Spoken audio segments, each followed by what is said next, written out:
오늘은 작은 싹 큰 기쁨이라는 제목으로 하나님의 말씀을 함께 나누겠습니다. 본문 10절로 시작할 때 사도 바울이 크게 주 안에서 기뻐할 수 있었던 이유는 빌립보 교회가 사도 바울을 생각했던 것이 이제 다시 싹이 났기 때문이다라고 말하고 있습니다. 아주 작은 싹을 본 것이죠. 그러나 그 작은 싹을 보고 사도 바울은 크게 기뻐하였습니다. 마치 엘리야가 손바닥만한 구름을 보고 하나님의 역사하심이 이미 이루어졌다, 이제 다시 3년 만에 비가 올 거다라는 것을 확신했던 것처럼 우리는 작은 싹을 바라볼 수 있는 믿음이 있어야 합니다. 싹이 있다는 것은 무슨 말입니까? 이제 뿌리 내리기 시작했다는 것이죠. 그리고 흙을 뚫고 밖으로 보여지기 시작했다는 거예요. 우리는 큰 나무를 바라보는 그 마음을 가지기가 참 쉽습니다. 하나님께 기도했을 때 당장의 큰 나무와 큰 열매가 맺혀지기를 구하는 마음이 있을 수 있습니다. 그 마음의 시선을 뺏기다 보면 어떤 일이 일어나죠? 그런 일들은 사실 사탄이 잘하는 거거든요. 이게 진짜 우리가 쉴 수 있는 나무, 우리가 열매를 누릴 수 있는 나무라는 착각을 일으키게끔 겉보기에 그럴싸하고 우리의 노력과 또 하나님이 인내하게 하심을 뛰어넘는, 그냥 당장 버튼 하나만 누르면 열매가 맺혀지는 것을 사탄은 보여주기 아주 좋아하는 편이라고 저는 생각합니다. 그러다 보면 우리는 하나님이 주신 좋은 나무의 싹을 바라보지 않고 당장 나에게 도움이 될 수 있을 것 같다라고 생각하는 그 나무와 그 열매를 자꾸 찾게 되는 거예요. 그러나 좋은 나무가 뿌리를 내리기 시작했고 싹이 움텄다면 그걸로 충분한 겁니다. 때가 되면 반드시 이루어지게 됩니다. 작년에 제가 이 지역에 처음 와서 정말 놀랐던 게 옥수수의 성장 속도거든요. 이제 지금 뿌려졌으니 이제 금방 또 우리의 키보다 더 크게 자라나지 않겠습니까? 정말 순식간이잖아요. 작은 싹을 바라보며 우리는 그 믿음을 가져야 해요. 지금 우리가 여러 다양한 모습으로 사방에 우겨쌈을 당했다라고 느낄 정도로의 어려움을 느낄 수 있죠. 정말 다양한 이유가 있습니다. 나의 커리어가 막힌 것처럼 느껴질 수도 있어요. 관계가 막혀 있고 또 재정적으로도 어려운 상황이 언제든지 있을 수 있습니다. 그러나 그 가운데 우리에게 하나님이 기쁨을 허락하실 때 그 기쁨이 싹 하나를 바라보고 그 싹을 통하여 역사하신 하나님을 기대하며 내가 지금 할 수 있는 최선을 할 수 있는 그 마음을 회복시키실 때 저는 정말 놀라운 하나님 나라의 역사가 일어날 수 있다라고 확신합니다.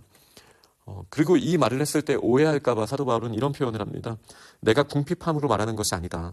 여기서 말하는 싹은 그냥 빌립보 사람들이 생각했을 때 우리가 사도 바울에게 물질을 보냈더니 사도 바울이 좋아하는구나 라고 오해할 수 있거든요. 물론 그것도 사도 바울이 좋아할 수 있는 근거가 되지만 사도 바울은 분명히 내가 궁핍하기 때문에 이렇게 말하는 것은 아니다라고 말하고 있습니다.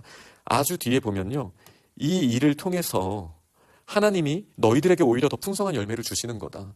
작은 필요를 관심을 갖고 도울 수 있는 마음의 자세, 이게 결국은 축복의 통로이자 돕는 자의 역할을 하게 하는 것 자체가 하나님이 풍성한 열매를 주신다라는 증거거든요. 그러니 이 일이 기쁨이 된 이유는 사도 바울이 도움을 받아서도 물론 있지만 그것보다 빌립보 교회가 주변을 살피고 도울 수 있는 그런 자세를 갖췄다라는 것만으로도 사도 바울의 기쁨은 넘치는 거예요. 이걸 설명하기 위해 사도 바울은 이렇게 말합니다. 어떤 형편에도 나는 자족하기를 배웠고, 그리고 배부름과 배고픔, 그리고 비천과 풍부와 궁핍에도 처할 줄 아는 일체의 비결을 배웠다. 이 일체의 비결이 무엇입니까? 내게 능력 주시는 자 안에서 내가 모든 것을 할 수 있다라는 믿음입니다. 여기서 말하는 모든 것은 내가 무엇이든 도전해도 다 잘할 수 있다라는 세상적인 확신을 말하는 것은 아니에요. 여기서 말하는 모든 것은 우리의 인생의 환경의 스펙트럼을 말하는 거예요. 우리는 때로는 비천한 상황에도 있을 수 있고 또 풍족한 상황에도 있을 수 있어요. 우리가 하는 모든 일들이 당장의 열매를 맺는 것처럼 보일 수도 있고 실패한 것처럼 보일 수도 있어요.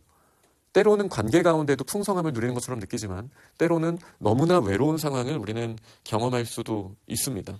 그런데 중요한 것은요, 그 환경은 아니에요. 환경은 변하거든요. 영원하신 하나님의 나라를 제외하고는 모든 것은 다 시들고 없어지고 변화되는 이 방향성을 가지고 가는 상황 가운데 때로는 풍족해 보이고 때로는 부족해 보일 수도 있어요. 그러나 C.S. 루이스의 그 영광의 무게라는 책에도 너무나 잘 나와 있는 것처럼 무엇은 변하지 않습니까? 우리가 하나님의 영광을 품고 있다는 사실은 바뀌지 않아요. 환경은 어렵고 때로는 나아질 수도 있고 이렇게 환경은 바뀌지만 우리 하나님의 사람들이 하나님의 영광을 가지고 있다는 사실은 바뀌지 않습니다. 그럼 이 사도 바울 같은 일체의 비결을 우리의 인생 가운데 반드시 가지고 있어야 되는 것이죠. 궁핍할 때 하나님의 영광은 어떻게 나타나는가? 나를 통하여. 내가 풍족할 때는 하나님의 영광이 나를 통하여 어떻게 나타나는가? 겸손하게 나타날 수 있겠죠. 궁핍할 때는 더 큰 믿음으로 하나님이 일용할 양식을 주시고 우리를 인도하신다는 사실을 우리가 볼 수 있게 되는 것이죠. 이것이 우리의 믿음의 일체의 비결입니다. 우리는 지나가 보면 압니다. 우리가 더 어려운 상황일 때 하나님께서 우리를 다져주셨고 그때 주셨던 힘으로 말미암아 나중에 더 중요한 일이 맡겨졌을 때 우리가 능히 감당할 수 있다는 이 사실을 우리는 잘 알고 있습니다. 그러나 사실 우리가 궁핍하고 힘든 상황, 우리가 뚫고 갈 수 없는 것처럼 보여지는 그런 상황 가운데에는 사실 마음으로 지게 되죠.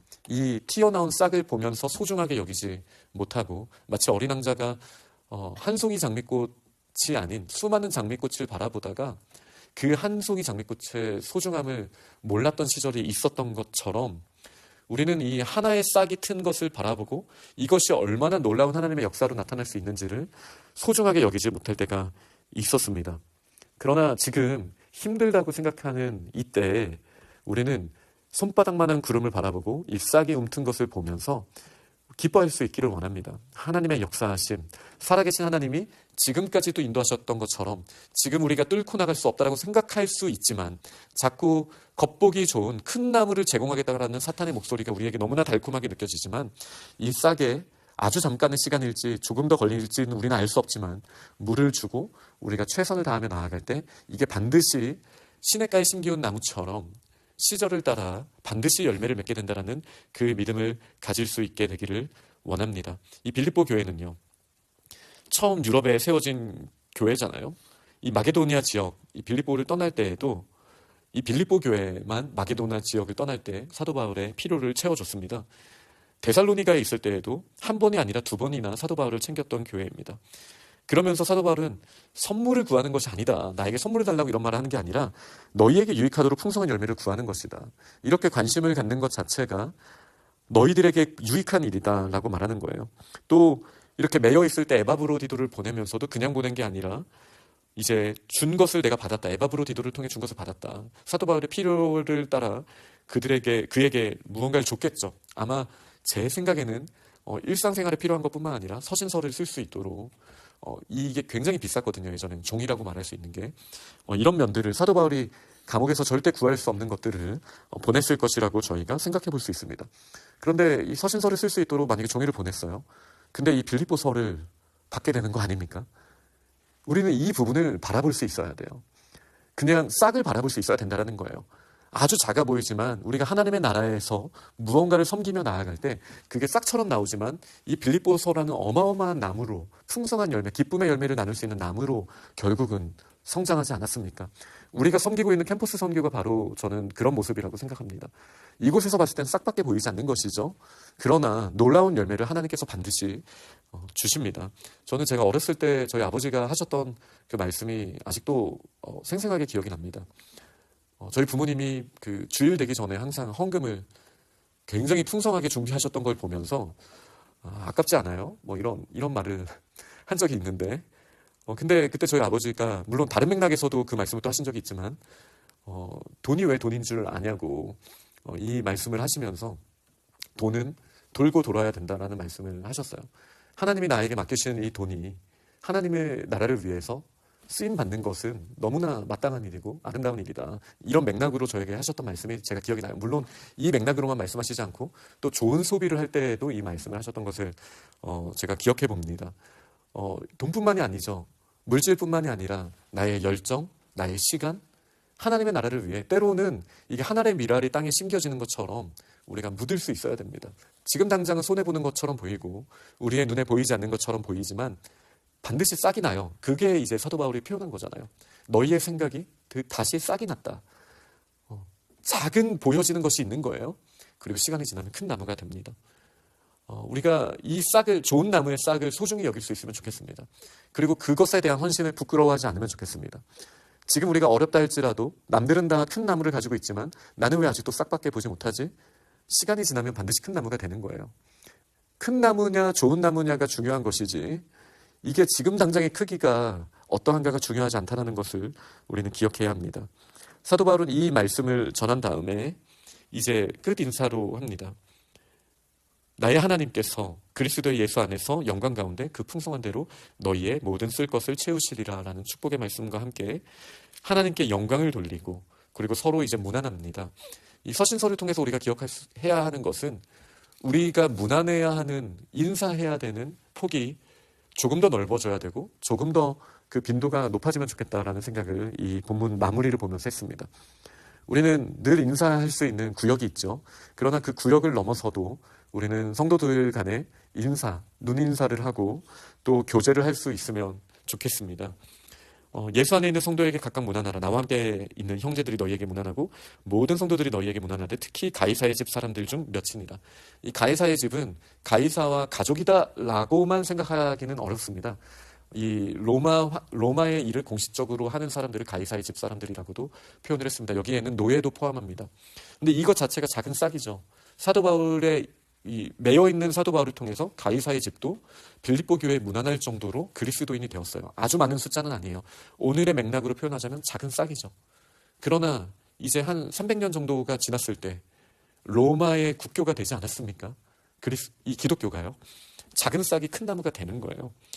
이 가이사의 집까지도 문안하는 이 일을 바라보면서 사실 어떻게 보면 적군이라고도 생각할 수 있잖아요. 적국이라고도 생각할 수 있죠. 그런데도 서로 문안할 수 있는 관계가 되었습니다.